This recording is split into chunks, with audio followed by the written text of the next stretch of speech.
My name is Sarah, and until recently, I was happily married to Liam, my husband of 5 years. We met during college and quickly bonded over our shared love for books, music, and adventure. Our relationship was steady and filled with love. We trusted each other completely and dreamed about building a future together. Liam was kind, caring, and the kind of person who made everyone around him feel special. Our life was comfortable and full of joy. Then everything changed suddenly. One morning, Liam suffered a massive stroke out of nowhere. Despite the doctor's best efforts, he passed away within hours. The shock was overwhelming. I felt as if the ground beneath me had vanished, and I was left alone in a world that no longer made sense. Grief took over my every thought, and the pain felt unbearable. I struggled to imagine a life without him, the person I loved most. Even now, months later, the sorrow remains fresh. Every day is a battle between holding on to memories and trying to move forward. Losing Liam shattered the life I thought I knew, and left me desperate to find peace again. Emily had been in Liam's life long before I ever met him. They grew up together in the same small town, practically inseparable as kids and teenagers. Everyone knew Emily. She was loud, dramatic, and sometimes a little over the top, but most people thought she was harmless. Liam always said she had a big heart beneath all that flair, and I believed him. When we celebrated Liam's 30th birthday last year, Emily came to the party, and that's when I first noticed something odd. She seemed overly familiar with Liam, almost possessive, and she wouldn't stop trying to dominate the conversations. At one point, she even interrupted me to tell a long story about their childhood that made me feel like an outsider. Her behavior was strange, but I shrugged it off, trusting Liam's judgment completely. He told me Emily was just being her usual dramatic self, and I didn't want to read too much into it. I remember that night because Emily seemed unusually fixated on Liam, like she was trying to remind everyone of their history or stake some claim. She was flirty in a way that felt uncomfortable, but Liam assured me it was innocent. I wanted to believe him after all. I knew Liam better than anyone.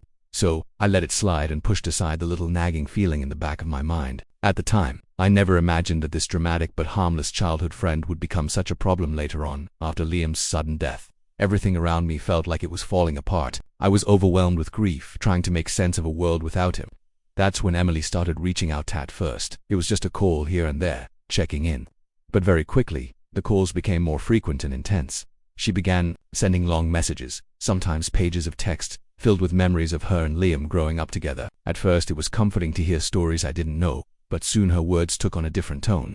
Emily kept emphasizing the special connection she had with Liam, almost as if she was trying to replace me in his life. She talked about how they understood each other like no one else did, and how she felt lost without him. Emily started showing up unannounced at my house, saying she just wanted to help me through the grief. She insisted that we spend time together to honor Liam's memory, even offering to organize memorial events. But her presence was less supportive and more invasive. Every conversation seemed to revolve around her relationship with Liam, and it left me feeling like a guest in my own sorrow. I tried to set boundaries gently, telling her I needed space and time, but she brushed it off, saying that true friends didn't let go. So her behavior grew more desperate and controlling, and I began to dread every call and message. What started as concern quickly turned into an uncomfortable obsession. I wasn't just grieving my husband anymore. I was trying to protect my own peace from someone who refused to respect it. One afternoon, as I was sorting through the mail, I found a peculiar envelope addressed to me in elegant, flowing script. Curious, I opened it to discover a formal invitation from Emily, an invitation to what she called a spiritual union ceremony with Liam. My heart skipped a beat as I read through the words, which felt surreal and chilling. Phrases like our eternal bond, uniting souls beyond the physical, and celebration of everlasting love were boldly printed across the invitation. She had sent this not only to me but also to several members of Liam's family. People I knew were just as bewildered as I was. The idea that Emily was planning some kind of wedding ceremony with my late husband was both horrifying and confusing. How could she think this was appropriate? Liam and I had a life together, a marriage grounded in reality and love, and yet, here was this bizarre invitation, as if she was trying to rewrite our story. I felt a mixture of shock, anger, and deep sadness. This was not just strange behavior, it was a blatant disregard for my grief and our shared history.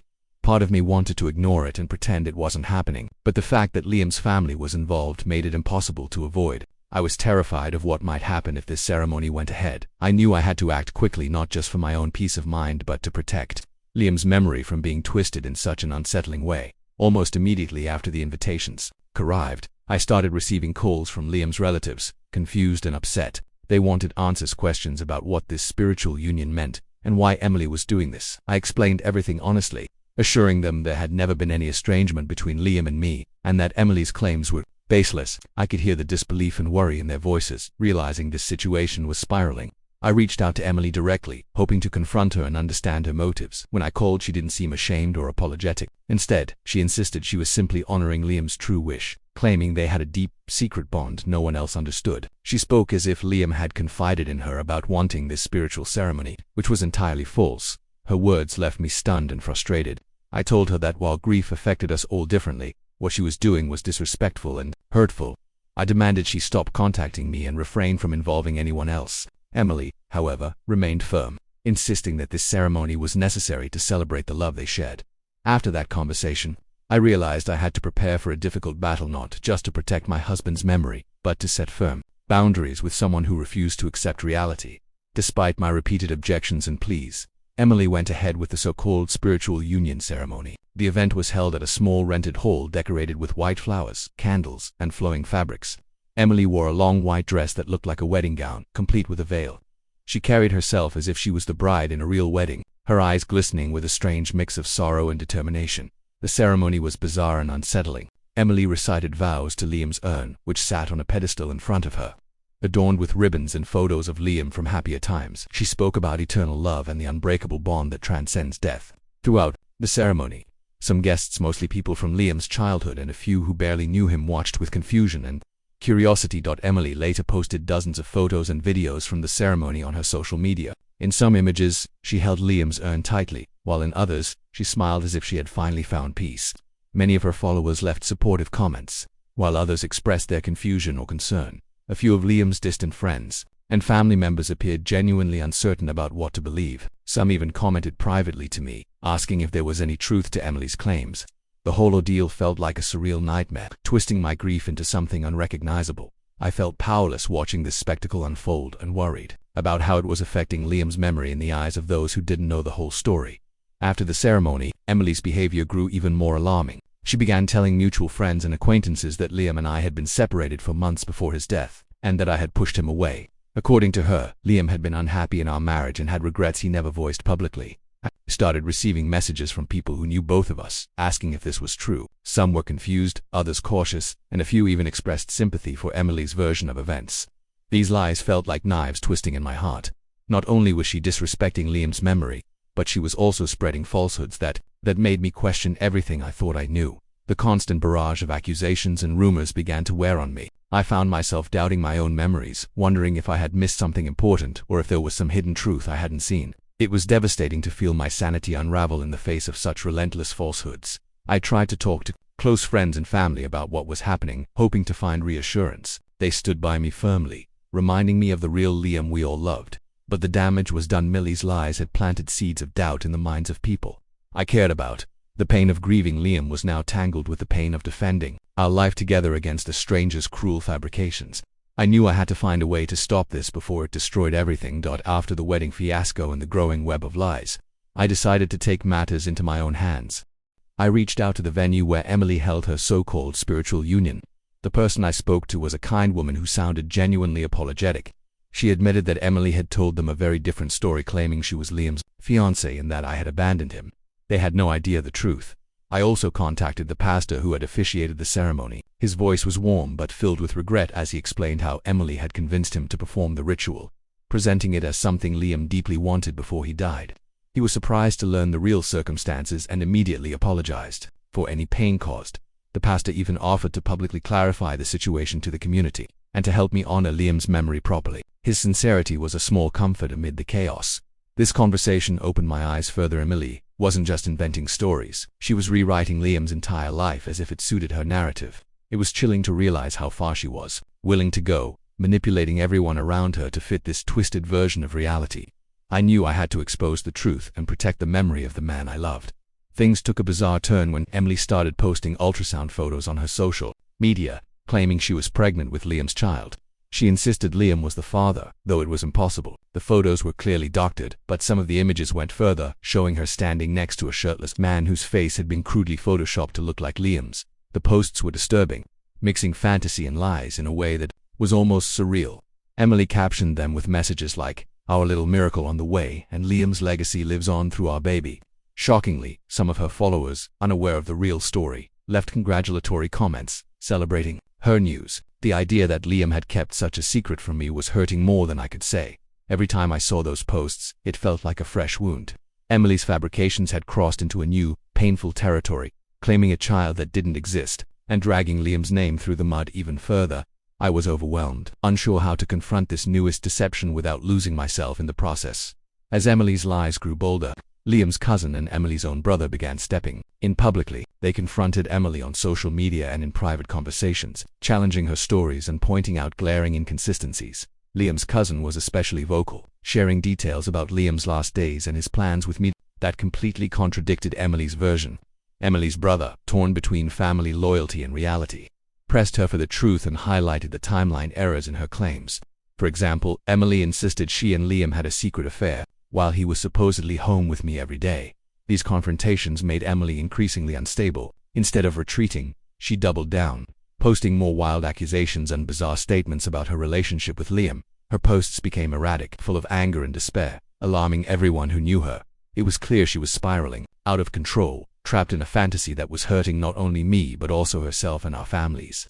Despite the mounting evidence against her, Emily refused to face reality, which only made the situation harder to resolve. One night, around 3 a.m., there was a frantic banging on my front door. When I looked outside, I saw Emily, screaming and yelling accusations, blaming me for ruining her relationship with Liam. She was clearly distressed, her voice shaking with rage and desperation. Fearful for my safety, I called the police, and also reached out to Emily's brother, who arrived quickly. Emily's behavior was erratic. She shouted and refused to calm down, even pushing a police officer who tried to talk to her. The officers had no choice but to arrest her for assault and disturbance. I gave a statement explaining everything, feeling a mix of relief and sadness. It was heartbreaking to see someone I barely recognized in such a state. Emily's brother apologized repeatedly, telling me she had been struggling with untreated mental health issues for years. He said she wasn't taking her medication and had been slowly unraveling. While I didn't want to press charges, I understood that this was a necessary step to protect everyone involved. It felt like a turning point, hopefully the beginning of help and healing for Emily, and a chance for me to finally move forward. After the arrest, Emily was hospitalized for a psychiatric evaluation. The doctors diagnosed her with a serious, untreated mental health disorder, something she had been struggling with quietly for years. Her brother confided in me that Emily had stopped taking her medication a long time ago, which explained the intensity and instability of her recent actions. Knowing this brought a complex mix of emotions: sadness for her pain, relief that she was finally getting help, and a lingering frustration about all the hurt she caused. Despite everything, I decided not to press charges. I wanted her to get the treatment she needed, not add more legal trouble to her life. The hospital stay marked a turning point. Emily's behavior calmed down, and there was hope that she might recover and find peace. Meanwhile, I focused on healing myself and protecting what remained of Liam's memory from further damage. After everything that had happened, I realized I needed a clean break from the past to heal properly. The first step was deleting all my social media accounts. The constant reminders, the fake posts, and the unwanted attention were too much to bear. I wanted to remove myself from the noise and the chaos Emily had created. I began applying for jobs far away, in another state, hoping a fresh start would help me rebuild my life without the shadows of the past hanging over me. Leaving behind familiar places and memories was daunting, but necessary. Losing Liam was the hardest thing I've ever faced. The grief never fully disappears, but over time it becomes more manageable. I hold on to the love we shared, the happy moments, and the strength I gained from our life together. Healing is a slow process, but I'm moving forward, one step at a time. Most of all, I'm incredibly grateful for the family and friends who stood by me. Their support was a lifeline when everything felt overwhelming. They reminded me that love and kindness endure, even in the darkest times, and that gave me hope to keep going. Looking back, the contrast between Emily's obsession and my grounded love for Liam is striking. While she clung to a false fantasy, I held on to reality and the genuine bond we shared. It's rare to have such steadfast support during difficult times, and I treasure it deeply. This experience taught me a vital lesson: let the dead rest in peace and allow the living to heal and move forward no matter the pain. Love rooted in truth will always outlast deception and chaos. That wraps up today's episode of R/Payback. If you enjoyed the ride, don't forget to subscribe for more epic stories.